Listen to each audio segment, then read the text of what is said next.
Hello' বন্ধু বান্ধৱীসকল, কি খবৰ? আপোনালোকৰ খবৰ নিশ্চয় ভাল, মোৰো ভাল। আজি ঔটেঙা আৰু মাছ বনাব লৈছোঁ। সেয়া মই ঔটেঙাটো কাটি আছোঁ, ধুনীয়াকৈ কাটি লওঁ এতিয়া। তাৰপাছত মাছেৰে বনাম। এয়া মই ধুনীয়াকৈ কাটি ল'লোঁ। এতিয়া মই মাছটো ধুনীয়াকৈ ধুই লওঁ।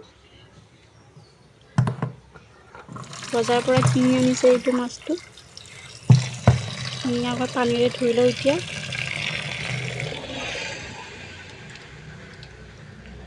ভালকৈ ধুই আছোঁ।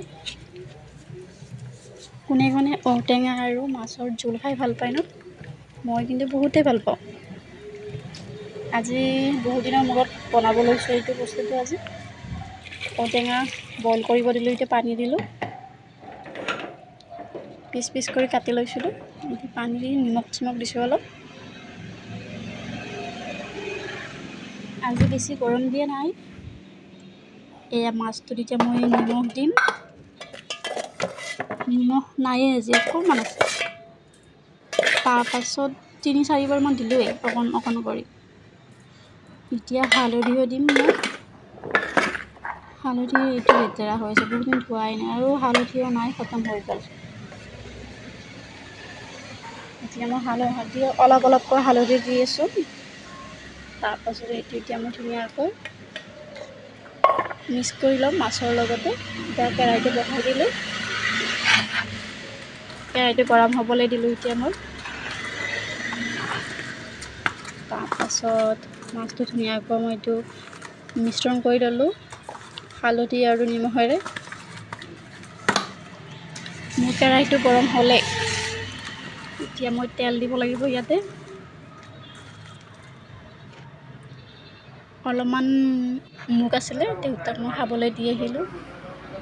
মুগ খালে অলপ ভাল হয় বুলি কয়, সেয়ে মই খাই ল'লোঁ দুটামান। এতিয়া কেৰাহীটোত তেল গৰম হ'ল, এতিয়া চিটিও মাৰিলে।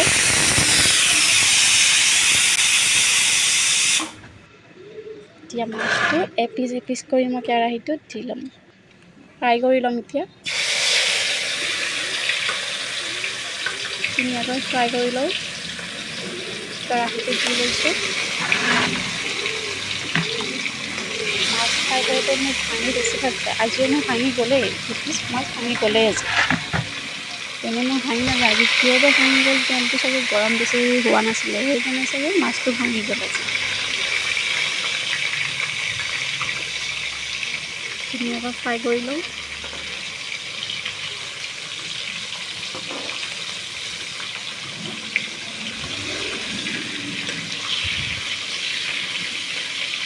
মাছটো অলপ বেছি তেলটো গৰম হোৱা নাছিলে নেকি, সেইকাৰণে ভাঙি গৈছে মোৰ মাছ। মাছ বেছি মই বনাব নাজানো, কিন্তু বনাওঁ বাৰু, খাবৰ কাৰণেতো বনাব লাগিবই, হয়নে নহয়? নিজকে এবাৰ দেখাই আছোঁ আৰু।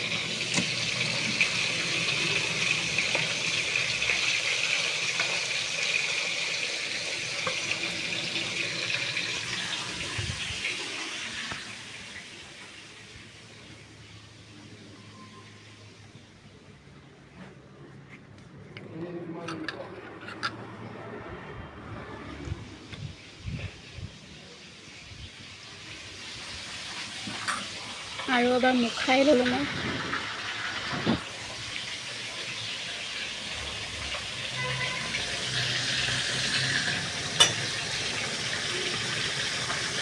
মুখ খাই মই এতিয়া মাছ ভাজি আছোঁ। এয়া মোৰ মাছ ভাঙি গৈছে মাজেৰে।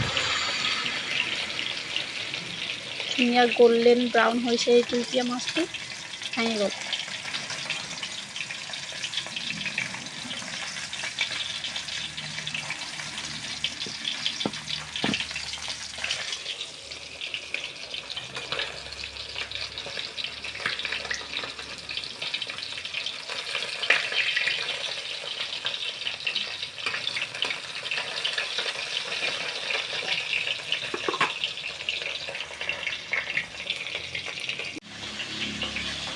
এয়া মোৰ মাছ ফ্ৰাই কৰা হৈ গ'ল, আৰু কেইপিচমান আছিলে, 3 পিচমান, সেইকেইটা মই ভাজি লৈ আছোঁ এতিয়া। ধুনীয়াকৈ ভাজি আছোঁ। ভাজা হৈয়ে গ'ল আৰু এতিয়া মই বহাব লাগিব ন পিঁয়াজ আলু জলকীয়া পাঁচফোৰণ পিঁয়াজ এনেকৈ কাটি কিনি ল'লোঁ তাৰপাছতে তেজপাত দি ল'লোঁ তাৰপাছত পিঁয়াজ দিলোঁ তেজপাত আৰু পিঁয়াজ আৰু জলকীয়া দিলোঁ পাঁচফোৰণটো দেৰি কৰি দিব লাগিব এতিয়া যদি দিওঁ ক'লা পৰি যাব ন তিতা তিতা লাগি যাব সেইকাৰণে অলপ দেৰি কৰি দি আছোঁ এই এনেকৈ মই ভাজি লৈছোঁ এতিয়া আলু দি দিলোঁ এতিয়া আলুটো ফ্ৰাই কৰি ল'লোঁ ধুনীয়াকৈ তাৰ লগতে অলপ মোহাৰি দিলোঁ এইটো ভাঙি দিলোঁ তেতিয়া ভাল লাগিব খাই দখৰা হৈ থাকিলে ভাল নালাগে ন খাই এতিয়া মই দিম ইয়াতে নিমখ হালধি দিব লাগিব মোৰ অলপ কেৰাহীটো ইফালে সিফালে হৈ আছিলে অলপ ঠিক কৰি ল'লোঁ নিমখ দিম মই অলপ আগতে নিমখটো ভৰাই ল'লোঁ নিমখ নাছিলে নহয় নিমখ অকণমানি দিলোঁ এতিয়া মই দিম হালধি কিন্তু ভৰোৱাই নাই ভৰাব লাগিব অলপ পিছত অকণমান হালধিয়ে লাগে বেছি নালাগে ন হৈ যাব এইখিনি দি এতিয়া এইটো মই ধুনীয়াকৈ লাৰি ল'ম